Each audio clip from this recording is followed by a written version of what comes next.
Hola, buenas. Mi nombre es Pedro Fernández Flórez, soy profesor de Geografía e Historia para la Junta de Andalucía y os traigo este segundo capítulo en el que nos estamos preparando la asignatura de Historia del Arte para la prueba de acceso a la universidad, para la PAU. ¿Vale? Recordad que esto pretende ser un resumen que os ayude a prepararos el examen y a repasar. ¿Vale? Y hoy nos atañe la escultura del 480. Si os interesa un poquito el contexto del Renacimiento y la arquitectura del 480, os invito a ir a mi primer vídeo, ¿vale? En el que trato esos temas. Y fijaos, vamos directamente con unas características. El vídeo de hoy va a ser un poquito más corto porque realmente para la PAU, para la selectividad, las orientaciones que nos da la Junta son más escuetas, ¿vale? Y fijaos, la escultura del 480 va a intentar recuperar un poquito la del mundo clásico. Recordad que existían copias romanas de escultura griega, las romanas estaban en mármol, las griegas normalmente en bronce, ¿vale? Algunas incluso se van a excavar, perdón, en esta época, ¿vale? Y se va a poner en valor pues la armonía, ¿vale? La proporción, otra vez la vuelta al canon. Recordad que tanto en el románico como en el gótico estas proporciones no eran perfectas, incluso en el románico estaban totalmente muchas veces deformadas, ¿vale? Y se va a intentar representar una belleza ideal, ¿vale? No va a ser un realismo puro, porque se va a intentar representar un mundo idealizado, un mundo un poco platónico en ese sentido, ¿vale? De el ideal perfecto. Bueno, fijaos, en cuanto al naturalismo y al realismo, pues las figuras por primera vez van a tener una anatomía totalmente creíble, una anatomía 100% humana, gestos naturales, expresiones humanas, aunque como os digo, muchas veces no vamos a tener ese realismo hasta el punto, por ejemplo, de representar la fealdad o de representar determinadas cosas, pero sí que vamos a tener ya una escultura realista, siempre idealizada, ¿vale? Con emociones más bien contenidas y con movimientos. Os traigo aquí este ejemplo del condottiero Coleoni de Andrea Verrocchio, que está en Venecia, podéis ir a verlo, ¿vale? Y aquí se ve perfectamente esa expresión de prácticamente iracunda, ¿vale? Pero con cierto contenido, ¿no? Está contenido, no está desatando esa ira. ¿Vale? Ese poderío que tiene. Un condottiero, recordad que era un jefe de tropas mercenarias que en esta época en Italia eran bastante comunes porque, como dijimos en el anterior vídeo, pues había bastantes reinos en la península italiana que luchaban por el poder dentro de la misma península. ¿Vale? Ya no tenemos ese hieratismo, por ejemplo, del gótico o todavía más presente en el románico, sino que tenemos eh, esas esculturas que se mueven prácticamente, que parece que se están moviendo. ¿Vale? Fijaos cómo además se va a empezar un estudio pormenorizado del cuerpo humano, ¿vale? Se va a intentar dominar la anatomía humana perfectamente, se va a volver a usar el contraposto, que era, como bien sabéis, ese peso del cuerpo apoyado en una pierna que ya vemos en la estatuaria griega, sobre todo clásica, y en general también la grecorromana. ¿Vale? Y siempre con una sensación de movimiento, pero equilibrado. Ya luego veremos que hacia el manierismo y en el barroco ese movimiento se va a desatar, ¿vale? Pero aquí tenemos un movimiento que siempre va a buscar cierto equilibrio, cierta racionalidad. No nos vamos a pasar tampoco de emoción, ¿vale? Fijaos que también ya tenemos retratos individualizados. Esta cara, por ejemplo, en el caso del condottiero Coleoni, está representando la cara de una persona, ¿vale? Tenemos retratos totalmente realistas, ¿vale? De personajes contemporáneos. Y ya no solo tenemos a esos personajes religiosos como Cristo, la Virgen, los santos, los evangelistas, etcétera, ¿vale? Vamos a tener civiles, ¿vale? Que van a ser representados de manera totalmente realista. Recordad que esto también está muy unido al antropocentrismo del Renacimiento, ¿vale? En el que el ser humano vuelve a ser el centro de la creación, ¿vale? Y por ende también es importante representarlo con fidelidad, ¿vale? Fijaos como también las esculturas van a empezar a ser concebidas, ¿vale? Para estar expuestas en un entorno, ¿vale? Y en ese sentido también vamos a tener un interés importante en el espacio que las rodea, ¿vale? Cuando tengamos escultura, por ejemplo, que está pegado a un muro, en el caso de los relieves, pues también la perspectiva va a tener importancia, se va a empezar a representar la escultura lo más tridimensional posible, ¿vale? Con adelantos como el Stachato, que hablaremos más adelante de él, ¿vale? Y como os comentaba en cuanto a la temática, pues un poquito variada, ¿vale? Ya no solo vamos a tener esos temas religiosos, sino que también vamos a tener algunos militares, mitológicos, civiles, ¿vale? Que van a, que van a enriquecer mucho el panorama escultórico, ¿vale? Por último, en cuanto a los materiales, pues van a cobrar mucha importancia tanto el mármol como el bronce, porque recordad que estamos inspirándonos en la escultura grecorromana y la mayor parte de la escultura romana estaba hecha en mármol y la mayor parte de la escultura griega estaba hecha en bronce.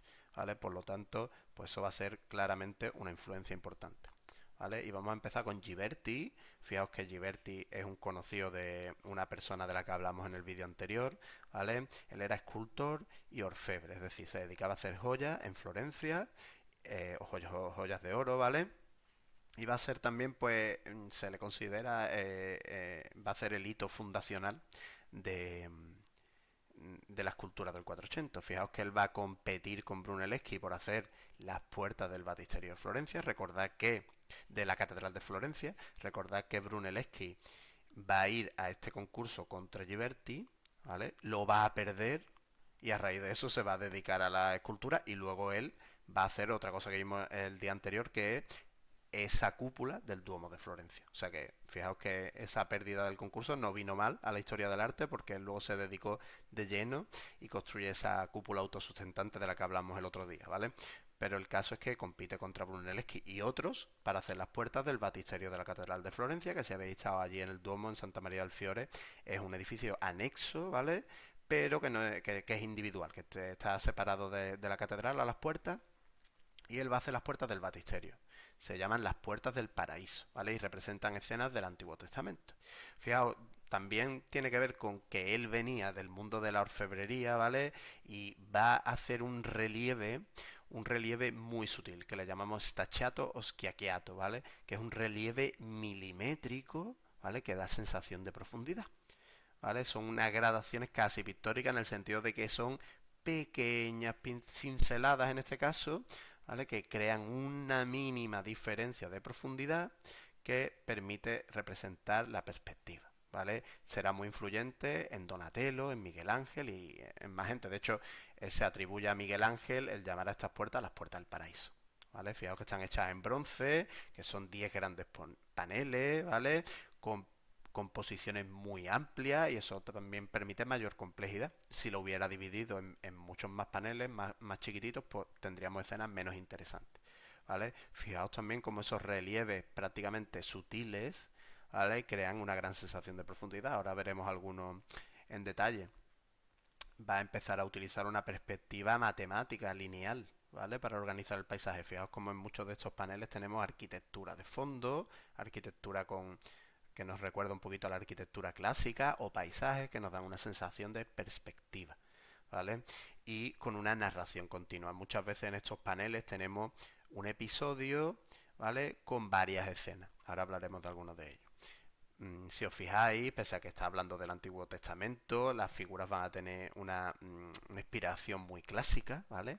Con serenidad y equilibrio, ¿vale? Y fijaos que utiliza el bronce porque da un juego de luces especial que refuerza esa perspectiva, esa sensación de volumen, ¿vale? Las que tenemos hoy en día puestas en el batisterio, si no recuerdo mal, son una réplica y las otras están en los Uffizi, si no recuerdo mal, en Florencia, ¿vale? Fijaos, aquí tenemos, por ejemplo, la creación de Adán y Eva, y en la creación de Adán y Eva, pues tenemos varios, varios, varias escenas, como podéis ver, ¿vale? Fijaos, está chato que muchas veces con líneas totalmente finas te está creando una sensación de profundidad. También se refuerza pues con la inclusión de elementos arquitectónicos como este arco de salida del paraíso o o estos árboles, ¿vale?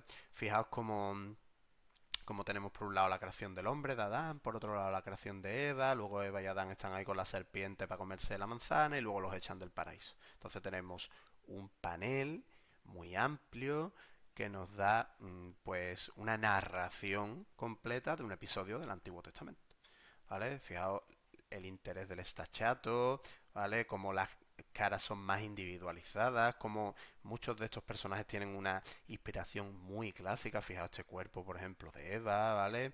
Y este también, que prácticamente pues parecen podrían pasar perfectamente por escultura griega, ¿vale? Fijaos, aquí tenemos también el episodio de David y Goliat. Aquí tenéis a David cortándole el cuello a Goliat. Por otro lado tenéis a Saúl dirigiendo los ejércitos contra los filisteos porque se pone celoso, porque David ha tomado demasiada importancia. Fijaos como de fondo tenemos la ciudad y también la naturaleza que nos da una sensación de perspectiva, ¿vale? Y fijaos que, no sé si se aprecia también en el vídeo, pero los relieves son mínimos, ¿vale? Pero nos dan esa sensación de volumen, ¿vale? También muy amplificada por el color del bronce y por las sombras que provoca el propio metal, ¿vale? Muy bien. O aquí tenemos a Moisés, por ejemplo, recibiendo las tablas de la ley, ¿vale? Lo mismo otra vez. Y además siempre, pues fijaos qué sutil, por ejemplo, aquí el campamento en el fondo, ¿vale?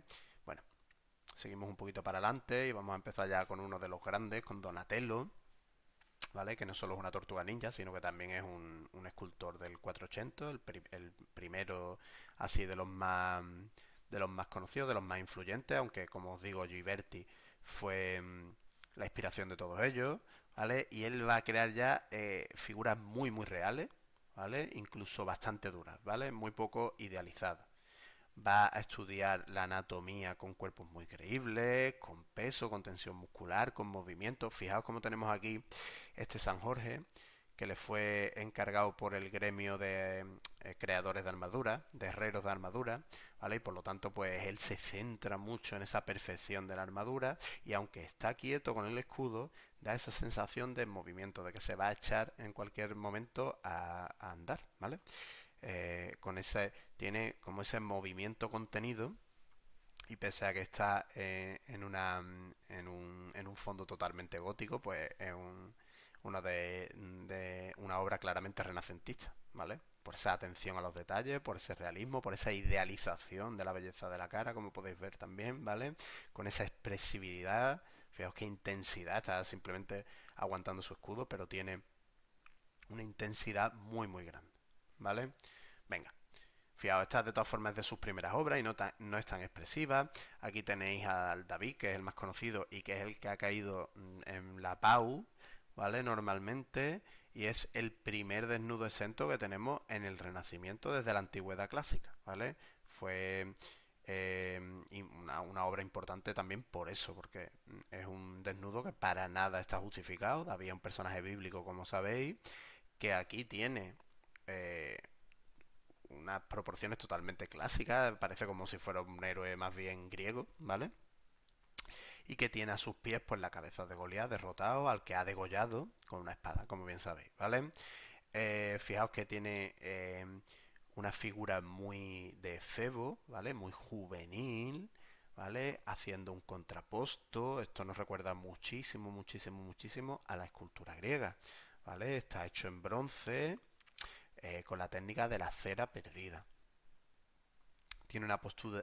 Fijaos que pese a que está en un momento muy emocional, recordad que David es un chaval al que echan a luchar contra un gigante y consigue matarlo y rematarlo luego cortándole la cabeza, tiene una expresión totalmente serena, prácticamente introspectivo, ¿vale? No, para nada te transmite esa emoción de la supervivencia y de la violencia, de acabar de terminar con la vida de otro ser humano, ¿vale? No tiene una exaltación heroica, ¿vale? Simplemente está reposando sobre la cabeza del muerto de una manera, pues, poco sentimental, podríamos decir. Muy armónica, es casi armónico, podríamos decir. Fijaos cómo aparece aquí Goliat decapitado para que se sepa de qué personas estamos hablando y qué tratamiento tan delicado del cuerpo con superficies muy suaves, lisas, muy naturalistas, ¿vale? Nos puede recordar, por ejemplo, un poquito al Doríforo. En cuanto al arte griego, os recomiendo siempre que si vais, os toca comentar una obra de arte, ¿vale? Pues establezcáis paralelismo con otras obras de su época, pero también con otras obras de otra época, porque es algo que le da bastante riqueza al examen y que seguro que os va a hacer sumar bastantes puntos, ¿vale? Otro de sus grandes esculturas es este condottiero Gatamelata, ¿vale? Recordad que los condottieros eran jefes mercenarios. Este señor era Erasmo Danarni, que era un militar al servicio de Venecia, y fijaos que es una figura ecuestre, ¿vale? A caballo de un civil, tamaño casi natural, pero está un poquito, las proporciones están un poquito retocadas porque está hecha para ser vista desde abajo. Recordad que en la escultura del 480 va a ser importante el entorno, entonces se tiene en cuenta que se va a ver desde abajo y se retocan las proporciones para que se vea bien desde abajo. ¿Vale? Fijaos cómo Gatamelata, en este sentido, que era su apodo, aparece con un rostro sereno, serio, ¿vale? Pero de mando, tiene un bastón de mando, ¿vale? Tiene al caballo cogido de la brida con una mano con una gran fuerza, ¿vale? Entonces tiene un control total, lo que te quiere transmitir es la autoridad y el dominio que tenía este señor, pues, en el mundo terrenal. ¿Vale? Fijaos como el caballo tiene una pata levantada, esto nos va a dar sensación de movimiento, ¿vale? Y en el pedestal pues tenemos una puerta, lo que pasa es que no se aprecia en esta imagen, que es como el mundo de los muertos, el inframundo, ¿vale? Y como la gloria de este señor pues se va a mantener pese a que muera, ¿vale? Entonces tenemos un gesto que no tiene para nada dramatismo ni violencia, pese a que es un señor que se ganaba la vida pues en la guerra, ¿vale? Uno de los oficios más violentos del mundo, como podéis comprobar. Y fijaos que tiene mucha similaridad, mucha similitud con con esta escultura ecuestre, que es una de las pocas esculturas ecuestres de época romana que se conservan, que es la escultura de Marco Aurelio, ¿vale? Y sin duda está inspirada en ella. Fijaos, os cambio otra vez la imagen para que podáis comprobarlo, ¿vale? Entonces otra vez volviendo a esos patrones de la escultura grecorromana, ¿vale? Fijaos, ya habríamos terminado porque realmente la Paulo que se va a valorar es prácticamente Donatello, ¿vale? Lo que ha caído normalmente es este David que hemos visto. Si queréis, os puedo subir en el futuro cómo sería el comentario ideal de esta obra de arte, metiéndonos más en profundidad en ese ejercicio del examen, ¿vale? Y ya está. Bueno, en el siguiente episodio, como os he podido hacer aquí un poquito de spoiler, veremos la pintura del 480, ¿vale? Y nada, espero que este vídeo os haya servido de mucha ayuda y nos vemos en el próximo. Muchas gracias.